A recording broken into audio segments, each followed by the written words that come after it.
欢迎来到岳雷的妙想故事。这次要说的是东番人的故事，风与海的子民。在遥远的岁月里，澎湖外海有片遗世独立的岛屿，被风浪环抱，被阳光亲吻。那里居住着一群被称为东番人的子民，他们的足迹遍布王港、大园、打狗屿等海滨之地。东番人的社群依着社区而划分，规模从数百到上千人不等，每个聚落都充满了生命力。这里没有高高在上的酋长，取而代之的是一种更为淳朴的领导方式，谁家子女多，谁便拥有更多的声望和话语权。一个阳光洒落的午后，大园社的中央公廨前，一群妇女围坐着，手中的竹筛轻轻摇晃，筛选着刚收获的稻谷。其中一位年长的妇人，她的脸上刻满了岁月的痕迹，却有着一双睿智的眼睛。她是社里公认的领导者之一，因为她有8个健壮的儿女。阿嬷，今年的稻米格外香甜呐。一个年轻的姑娘名叫阿娜，轻声说道，她的声音带着少女特有的清脆。阿嬷笑了笑，伸手抓起一把饱满的米粒，轻轻嗅了嗅。是啊，这片土地总是慷慨地给予我们最好的。我们的祖先说，这是太阳和雨水赐予的礼物。这时，几个年轻力壮的男子从远处跑来，他们身上的鹿皮短裙沾着些许泥土，每个人都带着沉甸甸的猎物。其中一个男子名叫阿力，他是社里最出色的猎手之一。他跑得飞快，即便脚下的崎岖山路也如履平地，那双因常年奔跑而磨厚的脚底，即使踩到金刺也丝毫不觉疼痛。阿嬷，今天的收获不错。阿力喘住气说道，又抓到了一头肥美的猎物。阿嬷点点头，眼中带着赞许。阿力，你总是那么勇猛，这次是从哪个山头追到的？就在南边的山谷，我们发现了他的踪迹，追了足足半天。阿力抹了抹额头的汗珠，语气里带着自豪。东番人崇尚武力，那不仅是为了生存，更是一种荣耀。他们擅长奔跑，更精于作战。社与社之间偶尔会有争斗，但奇怪的是，战斗结束后，他们从不记仇。曾经，大园社与隔壁的王岗社发生过一次规模不小的冲突，起因是为了一片新的耕地。那场战斗持续了整整1天，双方都有人受伤。当太阳西沉，战斗偃旗息鼓，两社的族人并未因此结下梁子。阿嬷回忆起那段往事，轻轻叹了口气。那时我们和王岗社的年轻人打得不可开交，阿力的父亲那时候还是个小伙子，也在战场上受了伤。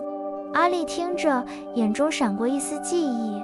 是的，父亲说，战斗结束后，王岗社的长老还特地派人送来了疗伤的草药。他们说，虽然是敌人，但大家都是风和海的子民，不应该让仇恨延续。阿嬷点点头。没错，我们从不将仇恨留在心里，因为那会让我们的灵魂变得沉重，只有放下，才能继续前行。他指了指公廨墙壁上悬挂的几颗头骨，它们在夕阳下显得有些斑驳。那些都是过去的勇士，他们的精神永远与我们同在。东番人的生活充满了与自然和谐共处的智慧。这里气候温暖，终年不寒。他们没有文字，也没有历法，时间的流逝仅凭月亮的盈亏来判断。月圆是1个月，月缺是半个月，因此他们常常忘记自己的年龄，对于数字的精确概念也显得模糊。一个月圆之夜，社里举行了一场盛大的聚会。火堆熊熊燃烧，照亮了每个人的脸庞。大伙围坐在一起，手里拿着粗壮的竹筒，里面盛满了用稻米酿造的甜酒。来，为今天的丰收干一杯！一个年轻的男子高声喊道，随即便扬起竹筒，将琥珀色的酒液一饮而尽。竹筒碰撞的声音此起彼伏，人们随性地跳起舞来，没有固定的舞步，只有随住内心节奏而摆动的身姿。他们没有繁复的菜肴，只有简单烤熟的鹿肉和野果，但每个人的脸上都洋溢着满足的笑容。阿娜，我们是怎么知道今天是月圆的？阿娜好奇地问道。阿嬷望向夜空中皎洁的月亮，轻声说：你看，月亮那么圆，那么亮，像一个巨大的果实挂在天上。每当它变得如此圆满，我们就知道又一个月过去了。至于年龄，他笑了笑，眼神带住一丝迷蒙。谁会记得呢？我们只知道每年都有新的生命诞生，旧的生命逝去，这就是时间的脚步啊。东番人的农业生产方式十分独特，他们焚山种稻，先将一片山林烧荒，然后将稻种撒入灰烬中。这种原始却有效的方式，使得他们收获的米粒格外饱满香甜。除了稻谷，薏仁也是他们重要的主食，水果则有椰子、甘蔗等，都是大自然馈赠的甜美礼物。他们的居所也充满了智慧，房屋以巨型的竹子为骨架，茅草为顶，搭建得十分牢固。社群的中心通常有一座被称为公廨的公共建筑，这里不仅是年轻人聚居的地方，也是社里人讨论重要事务的场所。一个清晨，阿丽带着几个年轻人正在公廨里检查屋顶的茅草。这几天风大，有些茅草松动了，我们要重新铺设一下。阿丽指住屋顶的一个角落说道。一个年轻的男子名叫巴鲁，回应道：好，我们马上动手。公廨是我们大家的家，可不能让它漏雨。公廨里，长老们正在讨论着今年的狩猎计划，他们围坐在地上，声音低沉却充满力量。今年鹿群似乎比往年少了一些。一位长老忧心地说。阿嬷平静地回答：是的，我们不能过度捕猎。我们的祖先说，大地是母亲，我们要善待她，才能得到她的回报。东番人的婚姻制度带有一丝浪漫与独特，男子若是看上哪位女子，会送上珍贵的玛瑙珠作为求婚的信物。然而，这段婚姻的主导权却掌握在女子手中。只有当女子产下子女后，她才会正式迎娶夫婿，并照顾夫家，而她所生的儿子便从此不再返回原生家庭，成为夫家的一份子。若妻子不幸离世，丈夫可以再娶，但若丈夫先逝，妻子则终身不得再嫁。阿娜的姐姐名叫玛雅，最近收到了几个年轻男子送来的玛瑙珠，她在几个珠子中挑选着，脸上带着甜蜜的笑容。玛雅姐姐，你决定好要嫁给谁了吗？阿娜好奇地问道。玛雅拿起一颗色彩最为温润的玛瑙珠，眼中闪烁着温柔的光芒。我还在等，我要看看谁是最有耐心、最真诚的那个人。阿嬷走过来，摸了摸玛雅的头，语气慈祥：我的孩子，你做了正确的选择。婚姻不是一时的冲动，而是生命的延续。只有当你有了孩子，才能真正的融入夫家，成为他们家族的一员。这也是我们东番人的传统，它让家庭的血脉得以延续。东番人的丧葬习俗同样独特而神秘。当族人离世，他们的尸体会被火烤干燥，然后存放在屋内，而不是封入棺木。墓穴则设在屋基之下，他们认为这样可以让逝去的灵魂永远守护着家园。他们不举行祭祀，因为他们相信生命从大地来，最终也会回归大地。阿丽的一个远房叔叔不幸离世了，按照传统，叔叔的尸体被放置在火堆上，族人们围绕着，默默地注视着火焰，将躯体烘烤干燥。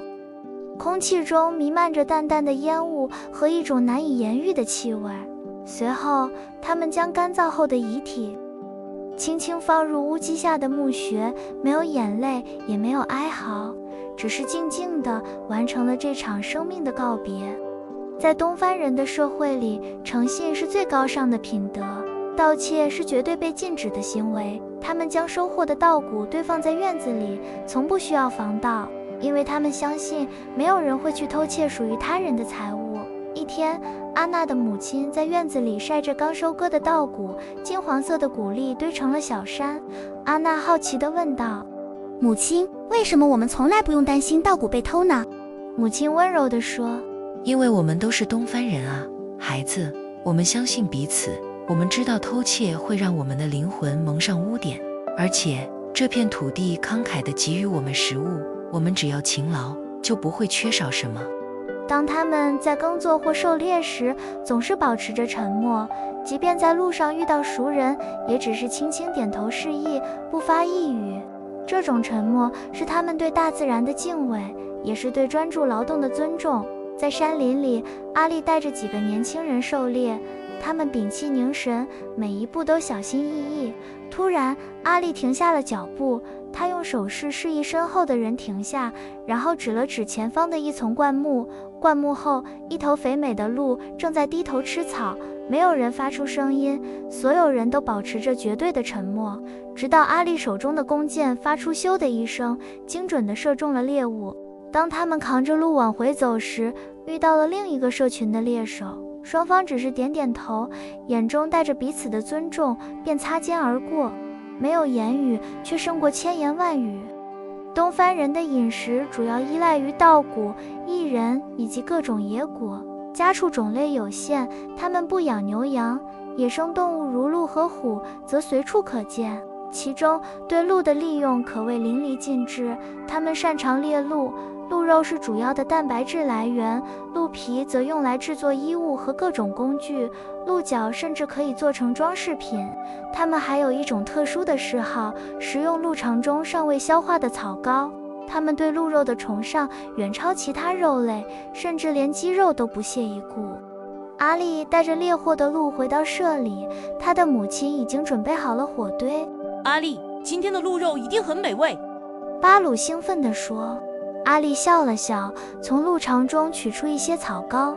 来，尝尝这个，这是只有我们东番人才能享受的美味。巴鲁接过草膏，毫不犹豫地放入口中。一个来自中国的商人陈老爷刚好来到舍里，看到这一幕，他皱了皱眉头，脸上露出难以置信的表情。陈老爷对翻译说：这究竟是什么？他们竟然吃这种东西。翻译苦笑住解释：陈老爷，这是他们的传统，他们说这可以让他们感受到鹿的生命力。阿嬷见状，走上前对陈老爷说：陈老爷不必惊讶，这就像你们会吃各种我们不理解的食物一样，这是我们与鹿连结的方式，也是大自然给予我们的滋味。东番人生活在海岛上，却对大海有着一种本能的畏惧，他们只敢在溪谷中捕鱼，极少到广阔的海洋中。这种恐惧或许来源于海的广阔与未知。明朝时期，随着倭寇在沿海的侵扰，东番人的生活也受到了影响。为了躲避海盗，他们不得不避居深山，并学会使用铜铃作为彼此的标识，在密林中也能辨别同伴的踪迹。明万历年间，曾有明朝军队到此征讨倭寇，并留下了关于东番人的记载。陈老爷在舍里待了一段时间，他看着东番人淳朴的生活，不禁感叹：尽管他们没有文字，也没有历法，但他们却生活得如此无忧无虑，自给自足。然而，随着与外界的接触，东番人的生活也开始发生微妙的变化。一些人开始学习使用汉族的工具，有些人也开始接触外来的商品。阿嬷望着那些开始对外来事物产生兴趣的年轻人，眼中流露出一丝复杂的情绪。他们正在学习新的东西，这或许是好事，但也许……如果您看到这里，谢谢您的观看，记得按赞订阅，大家拜拜。